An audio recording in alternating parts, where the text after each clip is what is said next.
என் மேலான தமிழ் பெருங்குடி மக்களே, உங்கள் அனைவருக்கும் மேலரசம்பட்டு சமூகத்தின் பணிவான வணக்கங்கள். அன்பு உறவுகளே, நம்முடைய சேனலை நீங்கள் பார்ப்பது இதுவே முதல் முறையாக இருந்தால் நம்முடைய காணொலிகள் தொடர்ந்து உங்களுக்கு வர வேண்டும் என்றால் உடனே சப்ஸ்கிரைப் செய்து கொள்ளுங்கள். தொடர்ந்து நம்முடைய காணொலி பற்றின உங்களுடைய மேலான கருத்துக்களை கருத்துரை பகுதியிலே தவறாமல் பதிவு செய்யுங்கள். அன்பு உறவுகளே, வாருங்கள் இப்பொழுது காணொலிக்குள்ளே செல்லுவோம்.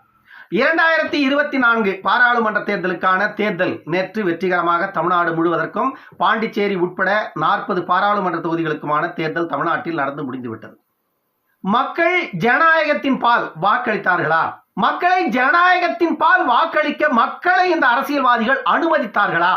அப்படிங்கிற ஒரு கேள்வி சாமானிய மக்களின் மனதில் எழணும். ஆனா அது எழல. ஏன்னா நான் நேற்று வாக்களிக்கும் பொழுது அந்த களத்துல நடந்த அந்த சம்பவங்கள் சில பார்த்தேன்.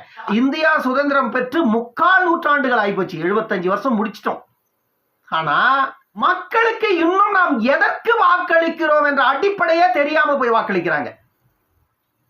ஒருத்தர் அப்படி இருக்கிறாரு, 2 பேர் அப்படி இருக்கிறாரு, 5 பேர் இருக்கிறாரு, 10 பேர் இருக்கிறாரு, ஒரு 10 விழுக்காடு மக்கள் அப்படி இருக்கிறாங்க அப்படின்னா இன்னும் இவர்களுக்கு விழிப்புணர்வு நம்ம ஏற்படுத்தணும் அப்படின்னு நினைக்கலாம். ஆனால் குறைந்தது இன்னும் 50 விழுக்காடு மக்கள் அப்படிதாங்க இருக்காங்க. நான் ஏன் இதை சொல்றேன்னா, வேலூர் மாவட்டம், என்னுடைய மாவட்டம் வேலூர் மாவட்டம், என்னுடைய பாராளுமன்ற தொகுதி வேலூர் பாராளுமன்ற தொகுதி. வேலூர் பாராளுமன்ற தொகுதிக்கு உட்பட்ட சட்டமன்ற தொகுதிகள் அப்படின்னு எடுத்துக்கிட்டோம்னா வேலூர் அணைக்கட்டு, கேவிக்குப்பம், குடியாத்தம், ஆம்பூர், வாணியம்பாடி, இந்த 6 சட்டமன்ற தொகுதிகளும் வேலூர் பாராளுமன்ற தொகுதிக்கு உட்பட்டது. இந்த 6 சட்டமன்ற தொகுதிகளையும் எடுத்துக்கிட்டோம்னா பெரும்பாலான மக்கள் விவசாயத்தை சார்ந்தவர்கள் தான். இந்த வேலூர் மாவட்டத்தில் இருக்கின்ற மக்கள் பெரிய தொழிலதிபர்கள் யாரும் கிடையாது. ஏன்னா வேலூர் மாவட்டத்துல பெரிய தொழில் நிறுவனங்கள் எதுவுமே கிடையாது. விவசாயத்திற்கான அடிப்படையே இன்னும் அங்க பூர்த்தி செய்ய முடியாத நிலையில் தான் வேலூர் மாவட்டம் கிடக்குது. பல ஆண்டுகள் பொதுப்பணித்துறையில அமைச்சராக இருந்தும் கூட வேலூர் மாவட்டத்துக்கே ஒரு ஆணியை கூட புடுங்கி போடாத பொதுப்பணித்துறை அமைச்சர் தான் துரைமுருகன். வேலூர் பாராளுமன்ற தொகுதிக்கு உட்பட்ட இந்த 6 சட்டமன்ற தொகுதிகளையும் எடுத்துக்கிட்டோம்னா ஆம்பூர்ல சில இடங்கள்ல இந்த தோல் தொழிற்சாலைகள் இருக்கிறது. அதுல சில பெண்கள் அதிக அளவுல வேலை செய்யறாங்க. மக்கள் தொழில் ரீதியாக வேலை பார்க்கின்ற ஒரு இடம்னா ஆம்பூர் மட்டும்தான். ஆம்பூரை கடந்து வெளியே வேறங்கன்னா பார்க்கணும்னா வாணியம்பாடியில சில இடங்கள்ல தோல் தொழிற்சாலைகள் இருக்கிறது. அதை கடந்து வெளியே வந்தா வேலூர் பாராளுமன்ற தொகுதிக்கு உட்பட்ட இந்த 6 சட்டமன்ற தொகுதிகளிலும் ஒன்றும் கிடையாது. விவசாய தினக்கூலிகள் தான் எல்லாருமே. விவசாயத்தை நம்பி மட்டும்தான் பொழப்பு நடக்குது இந்த வேலூர் தொகுதியில. வேலூர் தொகுதியோட நிலைமை நேற்று நான் பார்த்த வரையில இந்த வேலூர் தொகுதி நிலைமை எப்படி இருந்தது அப்படின்னா, தமிழ்நாட்டில் திமுகவும் அதிமுகவும் இண்டு இடுக்கு சந்து பொந்து எல்லா இடங்கள்லயும் 500 ரூபாய் நோட்டு 2 நோட்டு பறந்துருக்குதுங்க. திமுக 3 நோட்டு 4 நோட்டு கூட கொடுத்தது 500 ரூபாய் நோட்டு. ஸ்ரீபுரத்துக்கு பக்கத்தில் இருக்கிற அரியூர்ல ஓட்டுக்கு 1000 ரூபாய் கொடுத்திருக்காங்க. ஏன்னா அந்த ஓட்டுக்கு 1000 ரூபாயை வாங்கின நபரே என்கிட்ட போன் பண்ணி சொல்றாரு, நான் வாங்கக்கூடாதுன்னு தான் நான் நினைச்சேன், ஆனா வாங்கலைன்னா என்னை விரோதியா பாக்குறான், என்னை எதிரியா பாக்குறான், நீ காசு வாங்க மாட்டேன்றல, அப்ப ஓட்டு எனக்கு போட மாட்டியா, நான் பார்க்கும்போது பாத்துக்கிறேன் அப்படின்னு சொல்றான் திமுக. அப்ப என்ன பண்ணுவேன்? வேற வழி இல்லை. அப்ப மிரட்டுறான் தான் அர்த்தம். நீ எனக்கு ஓட்டு போட மாட்ட, அதனாலதான் நீ பணம் வாங்க மாட்டேங்கிற அப்படின்னு சொல்றான். அப்போ பணம் வாங்கினாதான் எனக்கு ஓட்டு போடுவேன்ற நம்பிக்கை உன் மேல எனக்கு இருக்கும். அப்படி இல்லைன்னா நீ எனக்கு ஓட்டு போட மாட்டேன், நீ உன்னை நான் எங்க பாக்கணுமோ அங்க பாத்துக்கிறேன் அப்படின்னா என்ன அர்த்தம்? இப்படியெல்லாம் களத்தில் நடந்திருக்கிறது வேலூர் தொகுதியில. 15ஆம் தேதி இருந்தே தொடங்கி இருக்கிறாங்க. 15ஆம் தேதி இரவு இருந்தே தொடங்கி இருக்கிறாங்க. 15, 16, 17ஆம் தேதி இரவு, இந்த 3 நாள் இரவிலேயே வேலூர் பாராளுமன்ற தொகுதிக்கு உட்பட்ட எல்லா இடங்களிலும் இந்த 3 நாட்கள்லயே பண பட்டுவாடாவை சுத்தமா முடிச்சிட்டு இருக்காங்க.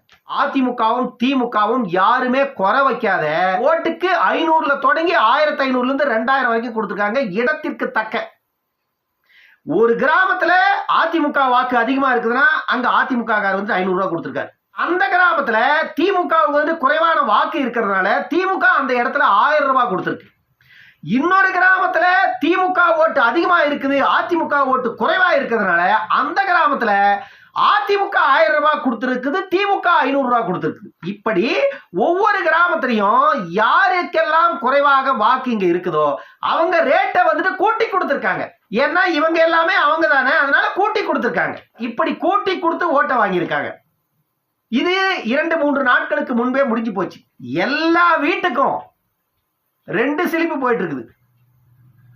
Booth slip.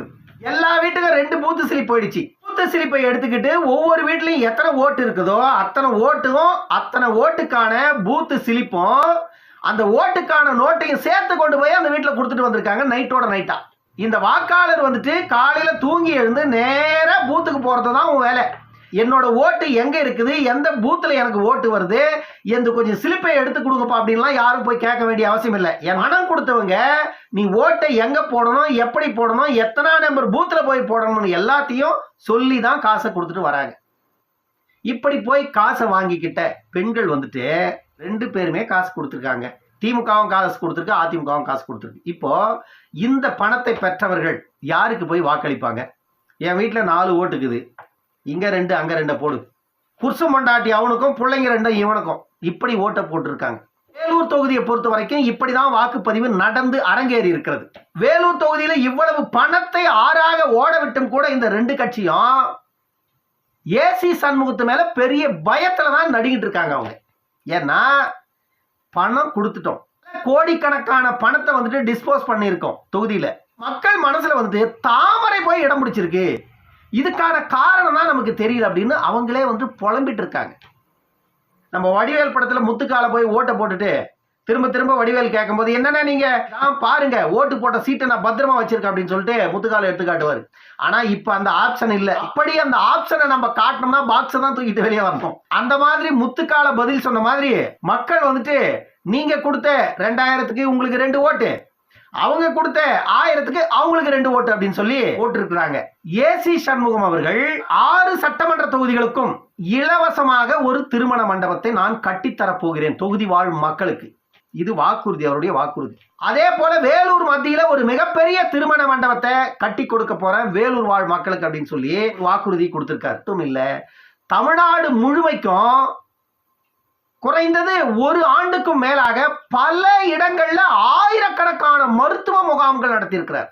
அந்த மருத்துவ முகாம்கள் மூலமாக பல லட்சக்கணக்கான மக்களுக்கு மருத்துவம் பார்க்கப்பட்டிருக்கிறது, கண் டெஸ்ட் எடுக்கப்பட்டு புரை நீக்கி இருக்கிறார்கள். இப்படி மக்களுக்கான பல சேவைகள் வந்துட்டு மருத்துவ முகாம்கள் மூலமாக செய்திருக்கிறார் ஏசிஎஸ் அவர்கள்.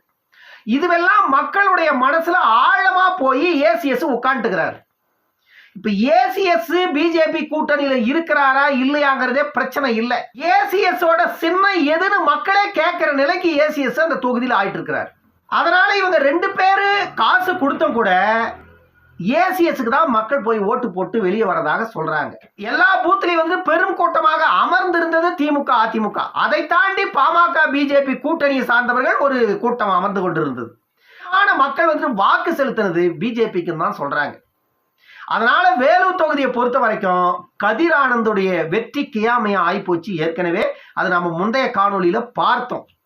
பசுபதிக்கு சற்று நம்பிக்கை இருந்தது. எப்படின்னா பிஜேபி ஒரு பக்கம் இந்த ஓட்டை பிரிச்சு எடுத்துட்டு போயிட்டானா அதிமுக ஓட்டு மொத்தமும் கொத்தா வந்துடும், நம்மளுக்கு இதுல நம்ம ஜெயிச்சிரும் அப்படின்னு அதிமுக கொண்டாட்டத்துல இருந்தது.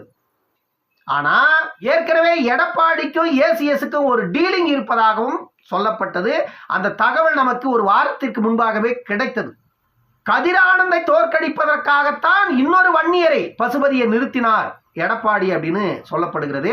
ஆகையால வேலூர் பாராளுமன்ற தொகுதியில் இருக்கின்ற 40 விழுக்காடு வன்னியர் வாக்குகளை கதிரானந்தும் பசுபதியும் பிரிச்சுட்டா கண்டிப்பாக ஏசிஎஸ் உடைய வெற்றியை இவங்களால தடுக்கவே முடியாது. வேலூர் பாராளுமன்ற தொகுதி வந்துட்டு கதிரானந்துக்கு இல்ல அப்படிங்கிறது உறுதியானதுனால அதிமுக வெல்லாதுன்னு ஏற்கனவே தெரிந்து விட்டதால பிஜேபியினுடைய வெற்றி தடுக்க முடியாது வேலூர்ல அப்படின்ற நிலைக்கு வேலூர் மக்கள் தீர்ப்பு எழுதியிருக்கிறார்கள். இன்று கோடிக்கணக்கான பணத்தை செலவு செய்து கதிரானந்து தன்னுடைய தோல்வியை உறுதி செய்திருக்கிறார் வேலூர் பாராளுமன்ற தொகுதியில. தமிழ்நாட்டில் இருக்கிற இந்த பெற்ற ஊதியத்திற்கு பணி செய்கின்ற ஊடகங்கள் எல்லாம் எக்ஸிட் போல் கருத்து கணிப்பு அப்படின்னு ஒண்ணு நடத்துவாங்க. அது நாளைக்கு இருந்தே ஸ்டார்ட் ஆகலாம், இல்ல 1 or 2 daysல அந்த கருத்து கணிப்புகள் முடிவுகள்லாம் வெளியே வரும். ஏன்னா இவங்கெல்லாம் வாங்கினதுக்கு வேலை பார்க்கணும் இல்லை, அதை செய்வாங்க. அடுத்து யார் யாரெல்லாம் எப்படியெல்லாம் சங்கு ஊதுறாங்க தமிழ்நாட்டில் அப்படின்னு நம்ம பொறுத்திருந்து பார்ப்போம். இன்னொரு காணொலியில் சந்திக்கும் வரை உங்களிடமிருந்து விடைபெற்றுக் கொள்வது மேலரசம்பட்டு சண்முகம். நன்றி, வணக்கம் அன்பு உறவுகளே.